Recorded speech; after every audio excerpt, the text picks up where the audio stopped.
안녕하십니까. 부전자든 TV 부동산의 정석 정준호입니다. 지난 시간에 부동산 정보 수집 방법, 성공 투자에 대한 부동산 투자 방법들 중에서 부동산 정보 수집에 대한 방법들을 좀 알아봤습니다. 어떻게 하면 수집할 수 있는 방법들이 있는지, 또 그 요령은 뭔지 이런 것들도 한번 좀 알아봤는데요. 오늘 시간은 그 수집된 정보들 중에서 아주 중요한 정보들을 어떻게 보고 어떻게 읽을 수 있는지, 그리고 어떤 정보인지 판단할 수 있는 부분들을 한번 가져보는 시간을 가져보겠습니다. 그 첫 번째 시간으로 오늘 등기부등본이라는 걸 볼 건데요. 지난 시간 걸 한번 잠깐 볼까요? 지난 시간에 제가 말씀드렸던 것 중에서 꼭 필요한, 꼭 보셔야 되는, 꼭 확인하셔야 되는 기본 정보라는 게 부분이 있다고 그랬습니다. 그게 어떤 거였냐면, 보시면 부동산 등기부등본, 건축물 대장, 토지 대장, 임야 대장, 지적도, 임야도, 토지 이용 계획 확인을 꼭 하셔야 된다고 말씀을 드렸는데요. 오늘은 이 꼭 기본적으로 보셔야 되는 부분 중에서 가장 기본이 되는 것 중에 하나인 등기부등본에서 한번 그 내용이 어떻게 되는지, 그리고 등기부등본에 있는 그 내용들이 어떤 것들이 있고, 또 어떤 부분을 표시해주고 해주는 건지를 또 보셔야 될 것 같고, 그리고 또 마지막으로 중요하게 꼭 체크해야 되는 부분들이 어떤 부분인지 한번 보도록 하겠습니다. 지금 뉴스들을 좀 많이 보시는 분들은 아실 거예요. 부동산 사기, 전세 사기 이런 걸로 해서 뉴스들이 요즘도 아주 많이 나옵니다. 여기도 지금 제가 간단하게 2개 정도 보여줬는데요. 2030 두 번 울리는 전세 사기 언제까지? 보증금 전 재산인데 세입자 울리는 전세 사기 해결책 없나? 요 내용들을 다 읽어보시면 아주 중요한 부분이 하나 있습니다. 뭐냐면 오늘 말씀드릴 등기부등본만 확인하셔도 충분히 막을 수 있는 전세 사기라는 거죠. 이런 기본적인 것도 확인하지 않아서 전세 사기를 당하는, 그래서 보증금을 다 날리는 그런 건들이 요즘 아직도 많습니다. 아주 기본적인 것만 확인해도 괜찮을 건들을 이런 거 하나 확인 안 해서 당하는 사기들이 워낙 많다 보니까요. 이런 뉴스들을 접할 때마다 제가 상당히 좀 안타까워요. 그래서 오늘은 이 등기부등본을 확인해서 보는 방법을 제가 한번 말씀을 드려보겠습니다. 등기부등본은 제가 어떤 방법으로 이거를 정보를 수집할 수 있다고 말씀드렸죠? 지난 시간에? 네, 인터넷 등기소, 그러니까 인터넷을 통해서 뽑을 수도 있고요. 그리고 또 등기국이라는 곳이 있습니다. 거기에 가셔서 확인하셔도 되고, 그리고 행정관청, 시청이라든가 군청, 구청, 주민센터 이런 쪽에 가시면 얼마든지 볼 수 있는 게 등기부등본입니다. 등기부등본의 정확한 명칭은 등기사항 전부 증명서입니다. 그런데 통상적으로 저희가 등기부등본 이렇게 말을 하니까요. 그렇게 알면 되실 것 같고요. 이 등기부등본이라는 거는 크게 3가지 부분으로 나눕니다. 3가지 부분이 뭐냐면 이 표제부라는 부분하고요. 그리고 갑구, 그리고 을구라고 있는 이 3가지 부분으로 나누는데, 표제부는 부동산의 아주 기본적인 이 부동산의 주소라든가 이런 기본적인 정보, 그러니까 기본 정보에 대해서 안내를 드린다고 보시면 될 것 같고, 그리고 이 갑구라는 곳은 뭐냐면 소유권에 관한 권리, 소유권에 대한 그런 정보를 갑구에 정리를 해놨고요. 그리고 을구는 뭐냐면 소유권 이외의 권리들을 을구에다 정리를 합니다. 참고로 지금 이번에 윤석열 대통령 당선인이 등기부등본을 확인하는 방법을 좀 편리하게, 좀 쉽게 접근할 수 있게 이렇게 바꿨는데요. 앞으로 이런 발급형, 그러니까 발급해서 어디에 제출하는 제출용 등기부등본 말고 일반적인 등기부등본, 열람만 하는 등기부등본 같은 경우는 무료로, 지금까지 비용이 들어갔는데 무료로 보실 수 있게 그렇게 바꾼다고 하시니까요. 앞으로 여러분들이 부동산 정보를 접근하실 때도 좀 더 유리한 부분이 가지고 있을 겁니다. 먼저 등기부등본 부분은 꼭 체크를 하셔야 될 부분들이 생기는데요. 그 중에서 한 가지가 표제부, 갑구, 을구입니다. 표제부에는 이 건물에 대해 일동의 건물에 의한 표시가 있고요. 그리고 전유 부분 건물에 의한 표시가 있습니다. 이게 무슨 말이냐? 일동에, 여기 지금 집합 건물, 아파트를 예를 가장 많이 드는데요. 일동이라는 거는 이 아파트 전체 지번에 대해서, 거기에 대해서 나타내는 부분이고요. 한 건물에 대해서요. 그리고 여기 전유 부분은 그 아파트 중에 각 호수 중에 내가 해당하는 한 호수가 있습니다. 그 호수에 대한 정보를 나타내 주는 겁니다. 한번 차근차근 하나하나 보시죠. 먼저 이제 표제부 보시게 되면 맨 위쪽에 이렇게 주소가 나옵니다. 방배구 뭐 42428 이렇게 나와서 뭐 저희가 임의 주소로 777동에 7층 제 707호 이렇게 해서 나왔는데요. 이렇게 주소를 먼저 확인하셔야 되고요. 두 번째로 보시게 되면 이 접수라는 부분이 나옵니다. 접수는 뭐냐면 이 등기를 이 건물이 처음 등기가 된, 그러니까 이 건물이 준공이 된 날짜를 알 수 있습니다. 그게 뭐냐면 2014년 7월 7일 이렇게 접수가 날짜가 있죠. 그래서 이 날짜를 보고 이 건물이 그때 지어졌구나, 그때 만들어졌구나라는 걸 알 수 있고요. 세 번째로 소재 지분 건물 명칭 및 번호 이렇게 되어 있습니다. 그 보시게 되면 여기 지금 주소가 나오죠. 주소는 요즘은 예전에는 위에 주소만 지번 주소만 나왔는데 요즘은 이제 밑에 도로명 주소까지 친절하게 나옵니다. 그래서 주소를 확인할 수 있고요. 그리고 이제 다음에 건물 내역이라고 나오는데요. 건물 내역은 보시게 되면 이 몇 층인지, 건물이 총 몇 층인지, 그리고 그 건물의 각 층마다의 면적이 쭉 표시가 됩니다. 지금 17층짜리 면적이 건물이기 때문에 1층부터 17층까지 표시가 되어 있고요. 그리고 등기 원인 및 기타 사항이라는 게 표시가 되어 있는데요. 이게 뭐냐면 이 건물이 어떻게 등기가 됐는지, 어떻게 이 건물이 만들어졌는지에 대해서, 무슨 원인에 의해서 만들어졌는지에 대해서 표시를 하는 건데요. 여기 써 있죠. 정비사업 시행으로 인한 등기 이렇게 표시가 되어 있는데요. 이건 뭐냐면 재건축에 의해서 건물이 만들어졌다, 이렇게 표시가 되는 겁니다. 그리고 여기 보시면 대지권 목적의 토지의 표시 이렇게 돼 있죠. 이 건물 전체에 대한 이 건물이란다, 이 지번 전체에 대해서 표시를 해주는 건데요. 그걸 이제 대지권 땅이라고 합니다. 땅을 대지권이라고 표시를 하는데 집합 건물에는 대지권이라고 표시를 합니다. 거기 보면 이제 옆에 소재 지번, 여기 주소가 어떻게 되고 그 해당 주소의 지목 어떤 건지, 뭐 여러 가지가 있죠, 지목은. 근데 여기는 이제 아파트이기 때문에 토지가 대라고 되어 있죠, 지목이. 대지라는 뜻입니다. 그리고 여기 면적, 이 지번 총 면적이 나오죠. 39,197제곱미터 이렇게 나옵니다. 그리고 등기 원인 및 기타 사항은 아까 여기 처음에 날짜 확인했던, 처음에 등기를 한 날짜, 그 날짜, 준공된 날짜가 나옵니다. 다음에 표제부 보시게 되면 이제 전유 부분 건물에 대한 표시를 봐야 됩니다. 아까 여기는 일동의 건물에 대한 표시를 봤죠. 이제 전유 부분은 아까 뭐라고 제가 말씀드렸죠?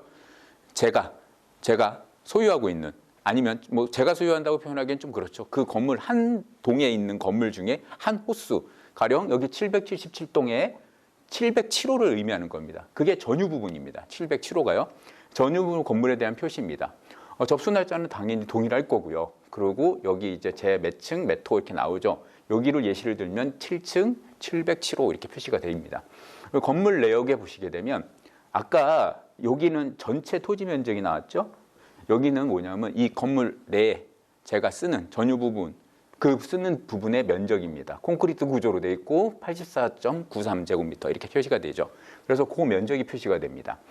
그리고 밑에 보시면 대지권의 표시라는 게 또 한 번 나오는데요. 이 대지권에 대한 표시는 뭐냐면 이 건물 전체, 이 지번 전체의 면적에서 과연 이 707호, 7층 707호가 가지고 있는 대지권의 비율이 얼마인지 그거에 대한 표시하고, 그리고 대지권의 종류가 나옵니다. 대지권은 종류는 보시게 되면 소유권 대지권이 있고, 그리고 지상권 대지권이 있는데 지상권이냐 아니면 소유권이냐라는 걸 표시를 해주기 위해서 대지권의 종류를 표시를 해주는 거고요. 대지권의 비율은 아까 봤던 39,197 제곱미터, 이 제곱미터 분의 얼마? 여기 43.51제곱미터 이렇게 나오네요. 그게 이 7층 707호가 가지고 있는 대지권의 비율입니다. 그래서 그 면적에 대한 표시가 또 나오고요. 뭐 등기 원인은 아까 똑같이 표시가 되는 겁니다. 다음은 갑구를 한번 보겠습니다. 갑구는 아까 제가 뭐가 표시가 되어 있다 그랬죠? 네, 소유권과 관련된 권한에 대한 그런 표시들인데, 소유권에 관한 사항이라고 표시되어 있습니다. 여기에서 보시게 되면 아까하고 좀 틀려진 게 있죠? 그 틀려진 것들이 보시게 되면 요 위에 이제 이렇게 명칭들이 또 틀려지는 부분들이 있습니다. 이 부분을 잘 보셔야 되는데, 첫 번째 보실 거는 순위 번호입니다. 순위 번호는 이 등기가 표시된 순서입니다. 어느 게 먼저 표시가 됐는지 순위 번호를 체크를 하셔야 되는데요. 이 순위 번호는 나중에라도 문제가 생길 수 있는 부분이 있기 때문에 꼭 한번 체크를 하셔야 됩니다. 보시기에 다음에 이제 등기의 목적입니다. 이 어떤 등기가 표시가 되어 있는지, 도대체 이게 어떤 등기가 1순위로 들어가 있고 어떤 등기가 2순위로 들어가 있고 이런 것들을 표시를 해놓은 겁니다. 그래서 등기의 목적은 그 부분이 있는데요. 뭐 소유권 보전, 뭐 소유권 이전, 뭐 이런 게 있죠. 그리고 그것뿐만 아니고 여기도 있네요. 가압류도 있고요. 가압류, 가처분, 압류, 가압류, 뭐 가처분 이런 것들, 그리고 경매 개시 등기, 여기 밑에 보시게 되면 경매도 게시가 됐는데요. 이렇게 경매 개시 등기에 대해서도 친절하게 표시를 해줍니다. 그래서 이 소유권 부분은 어떻게 돼 있는지, 등기가 어떤 등기가 들어가 있는지 등기의 목적이라는 부분에 표시를 해주게 되고요. 접수는 말 그대로 접수한 날짜입니다. 이 등기가 소유권 보존 등기는 2014년 7월 7일 날, 그리고 요 밑에 접수 번호가 표시가 됩니다. 그리고 뭐 소유권 이전은 2014년 8월 11일 날, 이렇게 밑에 또 접수 번호가 표시가 되고요.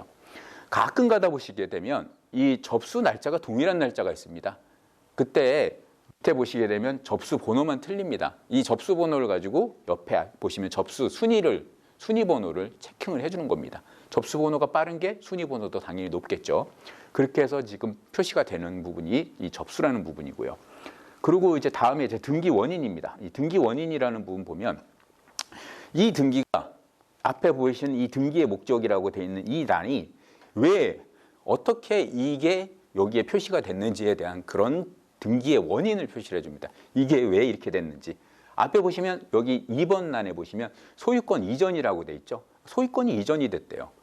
2014년 8월 11일 날 이전이 됐는데 어떤 원인으로 이전이 됐나라고 보니까 2012년 3월 13일 날 매매로 됐답니다. 2013년 3월 13일 날 매매가 된 거를 지금 2014년 8월 11일 날에 소유권 이전에 간 겁니다. 아까 말씀드렸죠? 요거는 지금 재건축에 의해서 만들어진 거니까 그렇게 될 수 있겠죠. 그리고 마지막에 권리자 및 기타 사항 이렇게 표시가 되어 있는데요. 여기 소유자 표시가 되어 있습니다. 여기 뭐 임의대로 김정석이라고 표시가 했지만 여기에 소유자의 이름이 나오고요. 뒤에 주민번호가 따라 나옵니다. 그리고 소유자의 지금 주소가 나오겠죠. 그리고 요 밑에 뭐 가압류나 뭐 아니면 경매 이런 것들이 또 있습니다. 이런 것들은 등기의 원인을 보실 때 여기에 보시게 되면 몇 월 며칠 날 2021년 11월 24일에 서울중앙지법 법원에 의해서 가압류가 됐답니다. 이건 뭐냐면 법원에서 해준 겁니다. 밑에 보시게 되면 서울중앙지법에 의해서 강제경매 개시결정, 법원 판결에 의해서 강매 경매가 결정이 된 겁니다. 그래서 이런 것들의 등기 원인을 보시면 아 이게 왜 이렇게 됐구나라는 걸 다 아실 수 있는 아주 유용한 정보니까요. 이 부분들을 꼭 한번 확인하셔야 되고요. 그리고 이렇게 경매가 되는 건들 같은 경우는 가압류가 되거나 하게 되면 여기 책 청구 금액이라는 게 나옵니다. 이 금액이 왜 표시가 되냐면 이 건물에 대해서 이만큼의 압류가 걸려 있다는 겁니다. 압류가 걸려 있기 때문에 잘 확인을 하고 매매를 하든지 뭐 전세를 얻든지 하라는 얘기입니다. 그걸 누가 했냐? 그럼 채권자가 표시가 되겠죠. 뭐 신한카드 주식회사 이렇게 되죠. 신한카드에서 여기서 이 금액을 가압류를 해놨다는 겁니다. 어떠한 이유에서든 가압류를 했겠죠. 카드사니까 아무래도 카드 금액을 대출을 받았는데 카드 금액을 안 갚았다든가 뭐 이런 걸로 인해서 아마 압류가 들어가 있을 겁니다. 그래서 그 부분에 대한 압류가 있다라는 건 꼭 체크를 하시면 아무래도 이 부분에 대한 것들을 좀 알 수 있겠죠. 그리고 밑에 원인 같은 거 보시면 여기 채권자가 나오고 뭐 김권리 씨에서 채권자 주소 이렇게 주민번호 나오는데요. 이거는 뭐냐면 개인적으로 채권자가 돈을 빌려준 겁니다. 이 소유자한테요. 그러면서 이 건에 대해서 경매를 걸은 겁니다. 물론 돈을 못 받았겠죠. 못 받았으니까 이 채권자 김권리 씨라는 분이 강제 경매를 집어넣은 겁니다. 그래서 그런 것들을 꼭 체크를 하시고 다 보셔야지만 이런 부동산 사기나 이런 거에서 예방을 당할 수 있습니다. 이거 같은 경우 지금 좀 안 좋죠. 여러 가지 뭐가 걸려 있는 게 많으니까요. 이렇게 되다 보면 뭐 나중에 그 권리들로 순번을 따져야 되고 여러 가지 상황이 발생하다 보면 아까 봤던 뉴스 같은 데서 보는 전세 사기라든가 뭐 깡통 정세라든가 여러 가지 부분에 대해서 문제가 되는 경우들이 꽤 있습니다. 그래서 이 부분들이 등기부를 떼봤을 때 각부에 이렇게 좀 지저분한 사항들이 많이 있다. 그러면 일단은 이 부분에 대해서는 좀 조심을 하셔야 되는 게 맞습니다. 다음을 한번 볼까요? 다음은 을구를 한번 보겠습니다. 을구. 이 을구에 대해서 또 표시가 되어 있는데요. 을구는 뭐를 봐야 될까요? 제가 아까 뭐라고 말씀드렸죠? 을구는 소유권 이외의 권리에 대한 사항입니다. 소유권 이외. 아까 갑구는 소유권에 관련된 권리고요. 이 소유권 이외의 권리인데 을구는 대부분 금전적으로 이거를 담보를 잡히거나 뭘 해서 대출을 받은 겁니다. 저희가 그 집을 사거나 뭘 할 때 은행에 가서 주택담보대출을 받죠. 그런 것들은 다 을구에 표시가 됩니다. 그래서 을구에 표시가 되는데 그 을구에 표시되는 부분들은 똑같습니다. 여기 보시게 되면 순위번호가 적혀 있고요. 그 순위번호에 맞춰서 을구에 근저당 순위가 쭉 적혀져 있습니다. 여기 보시면 1번, 2번 이렇게 표시가 되죠. 그리고 이제 등기의 목적 똑같습니다. 어떤 등기인지 볼 수 있는 부분인데요. 근저당 설정 이렇게 돼 있죠. 근저당 설정됐다라는 거는 은행이나 이런 금융 쪽에서 돈을 빌리고 대출을 받았다. 이 집을 담보로 해서 대출을 받았다. 이렇게 보시면 될 것 같고요. 접수번호, 등기원인 뭐 이렇게 다 똑같은 얘기입니다. 갑구에서처럼 앞에 어떤 게 어떻게 됐냐 이걸 뒤쪽에 다 표시를 해주는 겁니다. 똑같이 권리 및 기타 사항 같은 게 보시게 되면 채무자가 누군지 당연히 채무자는 지금 이 주인이겠죠. 물건 주인일 거고요. 채무자, 근저당 설정권자 어떤 사람이 돈을 빌려줬는지 그거에 대해서 이렇게 쭉 나옵니다. 그런데 요 위에 보시면 채권 최고액이라고 부분이 나오는데요. 이거는 뭐냐면 이 돈을 빌려준 사람이 이 돈을 받는 데 있어서 돈만 받지는 않잖아요. 원금만 받지는 않고 이자를 같이 받습니다. 그래서 근저당 설정 금액이라고도 하고 채권 최고액이라고도 표시는 하는데 통상적으로 은행에서는 빌려준 원금의 120에서 130% 정도 해서 이자를 그만큼 붙인다는 얘기입니다. 빌려준 원금의 120에서 130% 정도 해서 채권 최고액이라는 금액을 설정을 해놓습니다. 그래서 나중에 이 사람이 돈을 갚지 않았을 때 이 은행은 경매를 붙여서 이 채권 최고액이라는 금액을 자기네들이 가져가는 겁니다. 그래서 이 채권 최고액 금액까지 이렇게 표시를 해놓는 거고요. 그런데 보시면 알겠지만 여기 이제 빨간 줄로 이렇게 한 줄씩 다 그어놨어요. 글씨 위에요. 이건 뭘까요? 네, 이 빨간 줄로 그어진 거는 이미 이제 근저당이 다 말소가 됐다는 얘기입니다. 말소된 권리는 이렇게 등기부에 빨간 줄로 다 표시가 됩니다. 그래서 여러분들이 보셨을 때 등기부 등본을 보셨을 때 이렇게 빨간 줄로 다 표시가 돼 있다. 그러면 이거는 말소가 됐구나. 이거는 크게 신경 쓰지 않아도 되는구나 라고 알고 계시면 될 것 같아요. 그런데 요 옆에 보시면 이렇게 빨간 줄로 그어지지 않은 이런 것들이 다 있습니다. 요거는 말소되지 않은 권리입니다. 요거는 살아있는 권리라고 저희가 표현을 하는데요. 이 권리는 여러분 앞에 이런 권리들이 들어가 있으면 당연히 신경을 쓰셔야겠죠. 당연히 신경을 쓰셔야 됩니다. 아까 처음에 보여드렸던 갑구나 을구에서 이런 권리들이 물론 이게 빨간색으로 다 지워진 권리 말고요. 이렇게 멀쩡하게 살아있는 권리들은 여러분들이 앞으로 이 부동산에 어떠한 문제가 발생을 했을 때, 이 부동산의 소유주가 어떤 문제가 발생했을 때 여러분한테 큰 피해를 줄 수 있는 부분입니다. 그래서 되도록이면 아주 깨끗한 게 좋잖아요. 깨끗한 게 좋은 거니까 되도록이면 아무런 이런 것들이 아무것도 없는 그런 깨끗한 등기부 등본이 상당히 좋은 등기부 등본이다. 무슨 말씀이냐면 그런 물건이 그런 건물 그런 전세를 얻어 가시면 그 부분에 대해서는 여러분들이 어떠한 방향이든 이렇게 손해를 보거나 피해를 볼 일이 없다. 그렇게 생각하시면 될 것 같아요. 그 부분을 위해서 잘 확인을 하시고 이렇게 살아있는 권리들은 다 체크를 해보셔야 됩니다. 물론 오해를 하지 마셔야 될 부분이 있는데 그게 뭐냐면 무조건 이런 권리가 살아있다 그래서 그러면 그곳은 전세를 얻으면 안 돼 라고 생각하시면 그것도 오산입니다. 무슨 말씀이냐면 살아있는 권리, 가령 지금 이제 근저당이 살아있다고 가정해 볼게요. 그런데 근저당 금액이 워낙 작아요. 채권 최고액 금액이 워낙 작아요. 가령 여기 지금 아파트에 제가 전세로 들러서 들어가려고 그러는데 아파트 지금 현 시세가 한 15억 정도 하는데 근저당이 몇 천만 원짜리밖에 없어요. 뭐 2, 3천만 원짜리 근저당이 있어요. 그럴 수 있겠죠. 돈을 빌려 쓰는 일이 생길 수도 있으니까요. 근데 그런 것 같은 경우는 설사 이 아파트가 경매에 넘어가던 뭘 하더라도 제가 그 보증금을 못 받아서 나올 일은 거의 없습니다.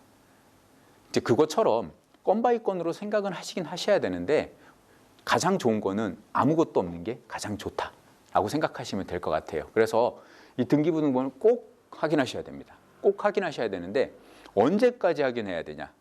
당연히 계약서 쓰실 때도 확인을 해야 될 거고요. 그리고 잔금 치르는 날, 잔금을 주기 전에도 등기부등본을 꼭 한번 다시 떼서 확인을 해보십시오. 그 사이에 혹시나 근저당이나 여러 권리들이 들어와 있을 수 있으니까요.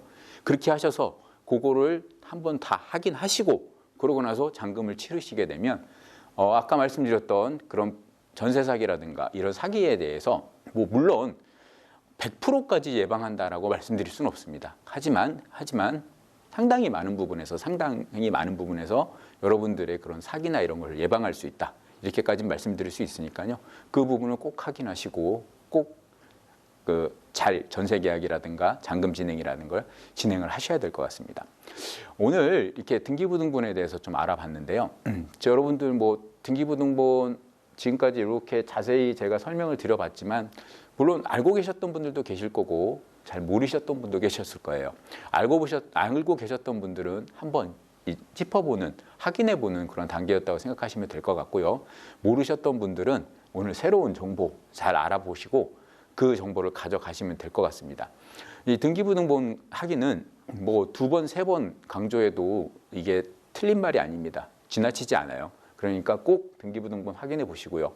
그리고 여러분들이 지금 제가 인터넷 유튜브를 통해서 여러 가지 말씀을 드리고 있는데 궁금하신 사항이나 또 이거에 대한 또 그런 뭐랄까요 질문 사항 같은 게 있을 수도 있어요. 그런 사항들이 있으시면 언제든지 댓글 남겨주십시오. 댓글 남겨주시면 제가 한번 이 댓글에 대해서 대답을 해드리는 댓글에 대한 그런 설명을 한번 해드리는 그런 시간 한번 가져볼 테니까요.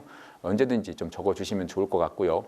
그리고 오늘 말씀드렸던 이 등기부등본 같은 경우는 여러분들도 한 번씩 계속 한번 떼보십시오.